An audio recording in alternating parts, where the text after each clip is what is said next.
Welcome to the Gounie Podcast.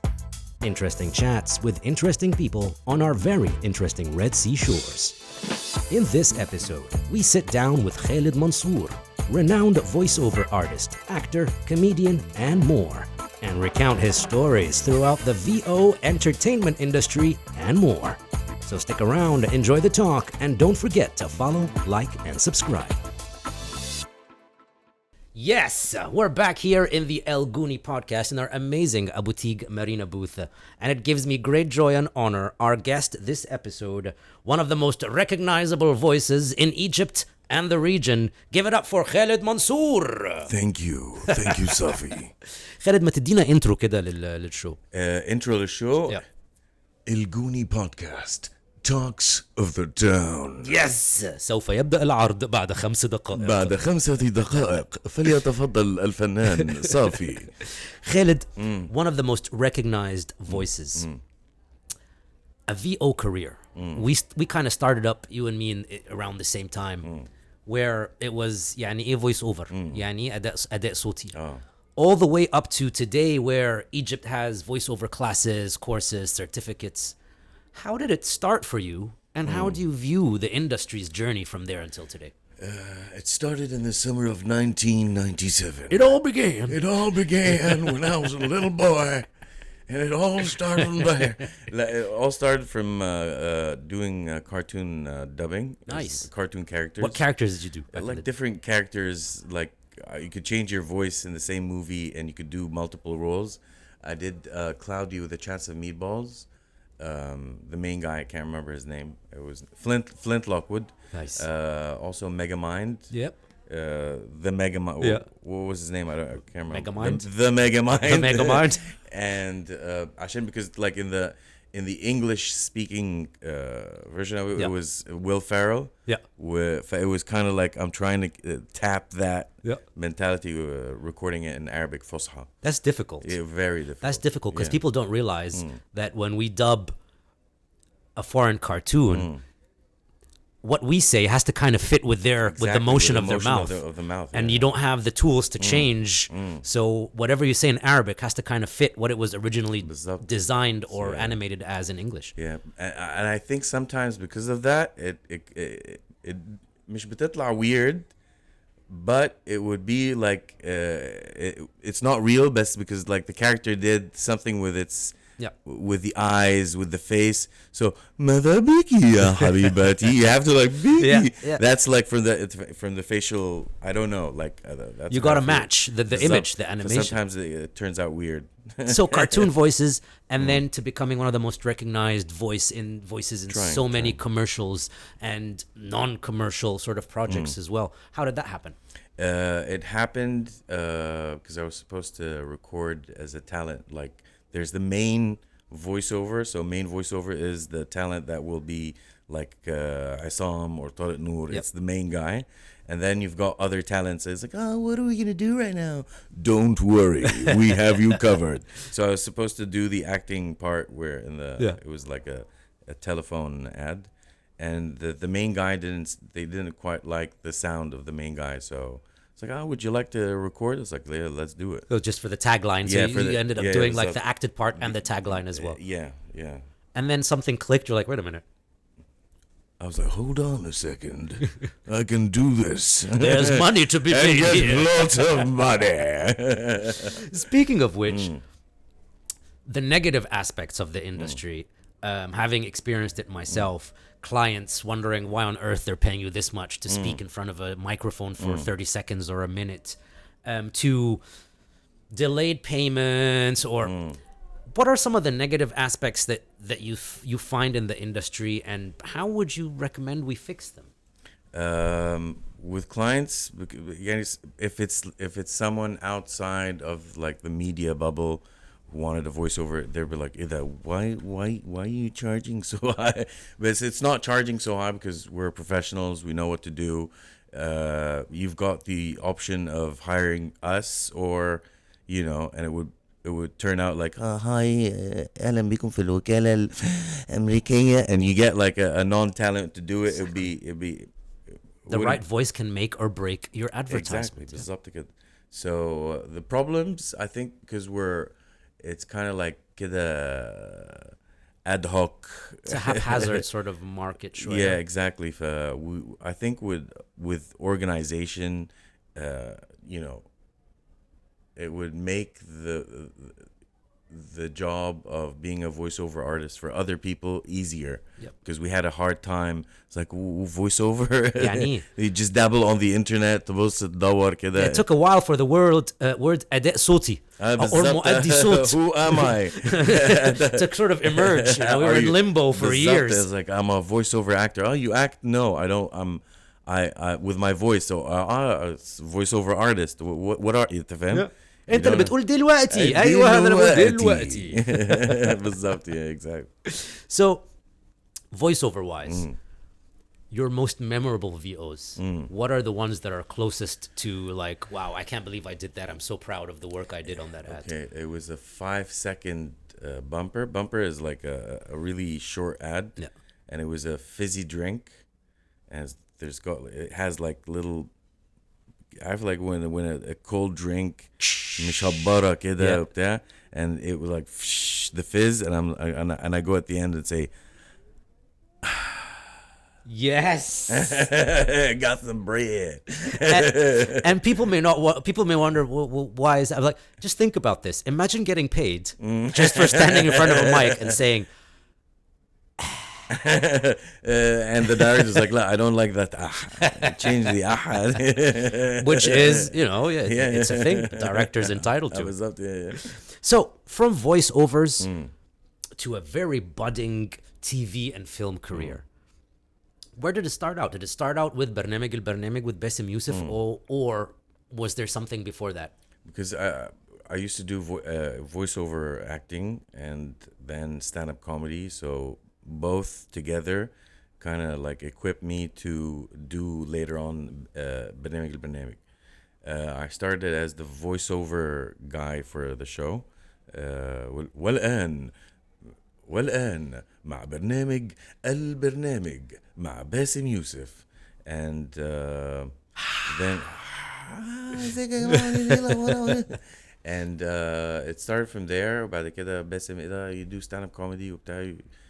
I went on the writing team, starting the first live show before on TV. Yeah. It was kind of like a studio show, but then that was in his house in Maadi. There was a house in Maadi, and then he did it like in a Ma'on. It was a studio. Yep.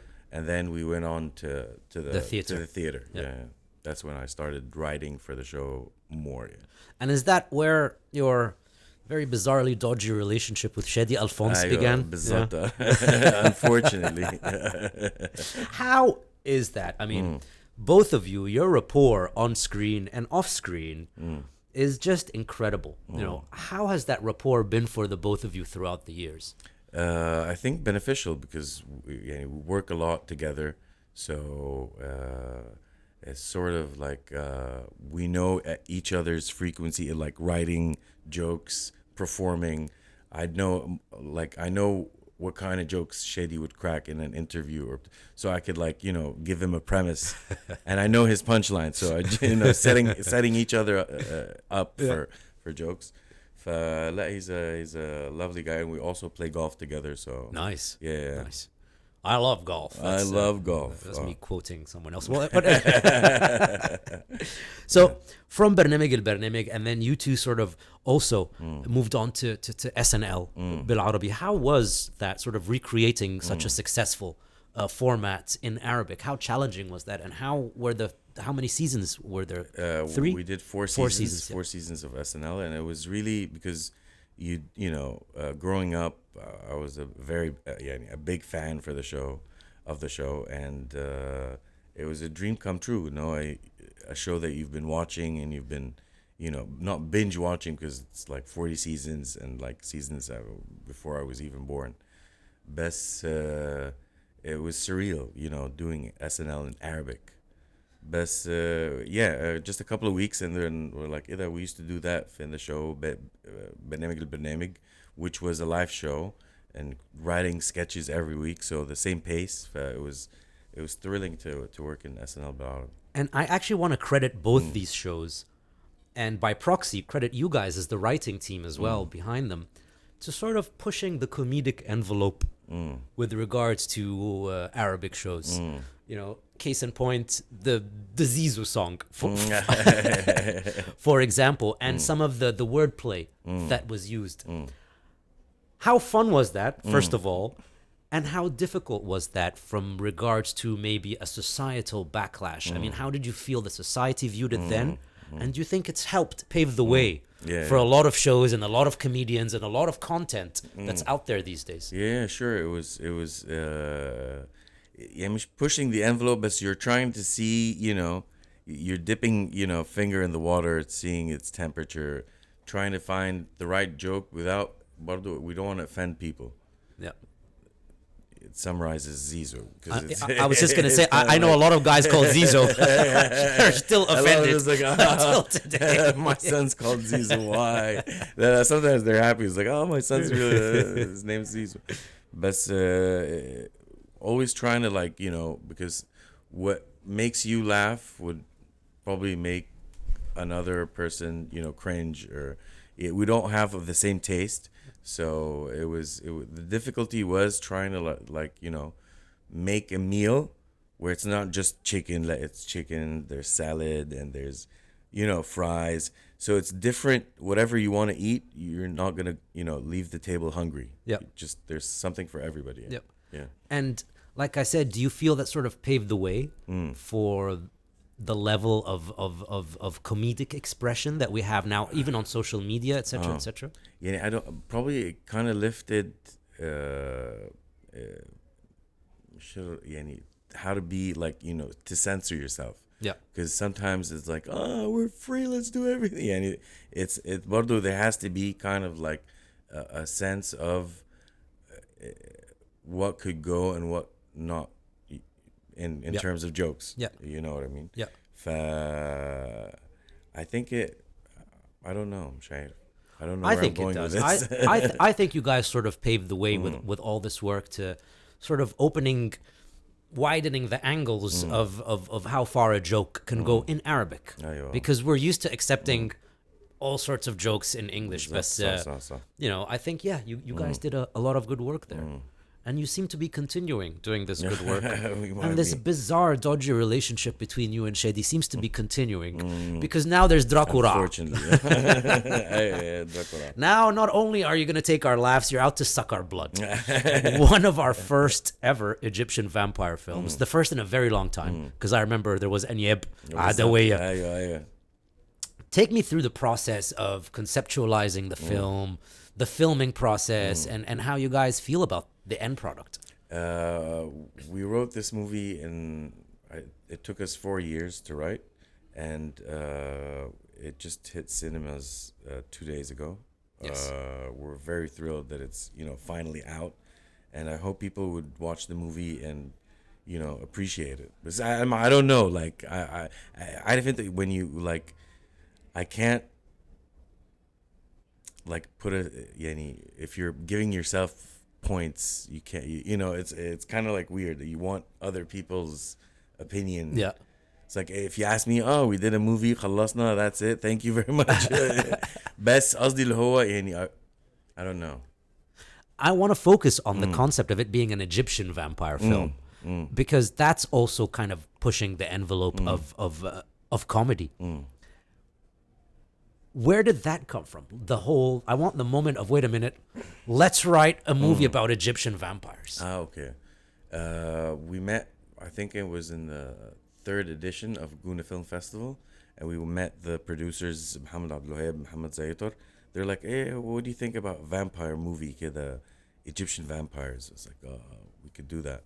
And me and Shady wrote, like 6 months to write down the whole storyline and how it would be different than other Egyptian movies, and it's more Egyptian fantasy movies. The original, because nobody wrote about, you know, vampires and not vampires in Egyptology per se, but in Egypt having an Egyptian movie featuring vampires, that was new.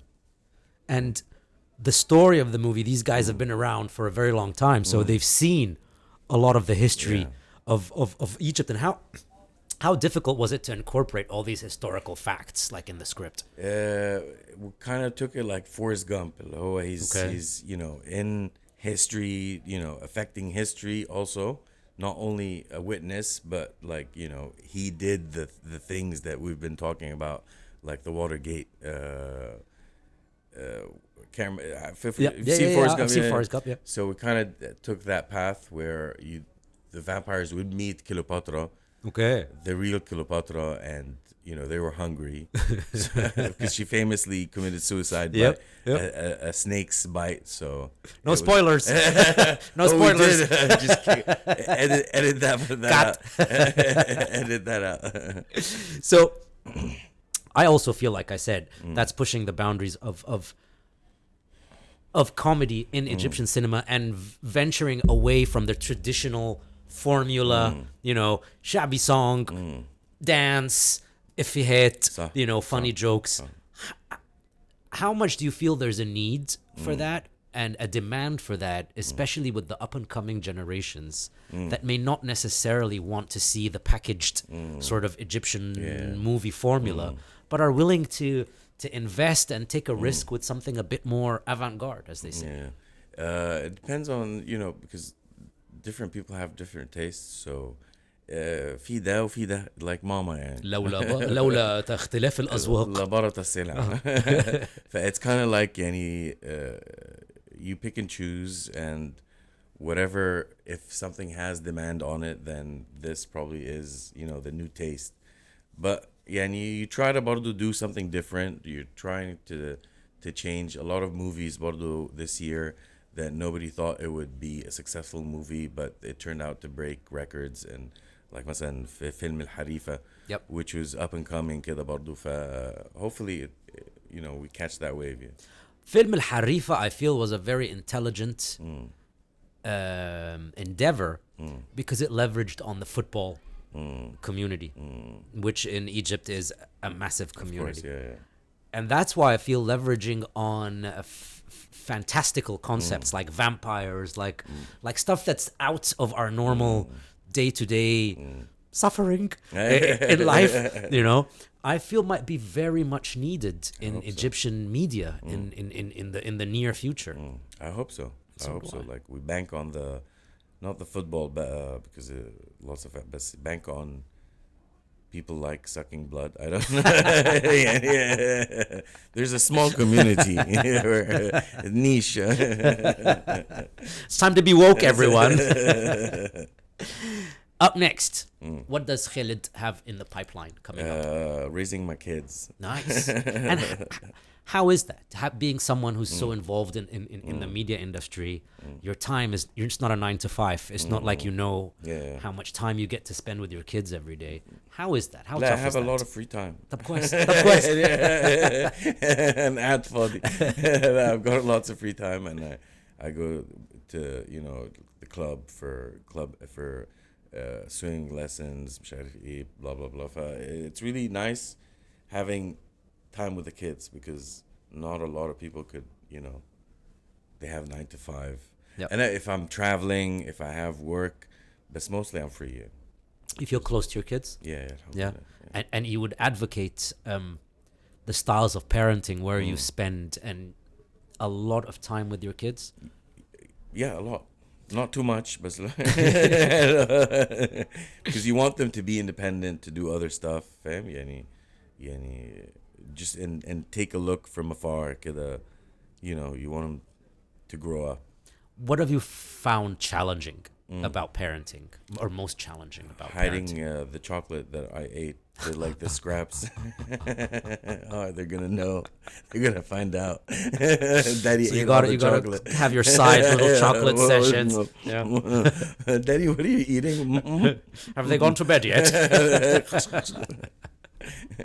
So projects-wise, after Dracula, any other interesting projects in the pipeline? Nothing much like that. What would you like to venture into? Like a dream project for Probably Khaled? a podcast. Interesting. Interesting. Let's talk. Förstå. Let's take over. Please do. I love this. Scratches softly. All right, Khaled Mansour, thank you very much for joining us on the Gounie Podcast. Wishing you more and more success, and I can't wait to catch Dracula in theaters. Yalla, let's go next week. Yalla, let's go. I'm on it. Dluati? Yalla, right now? Yalla, let's go. All right, and cut as we go to the movie.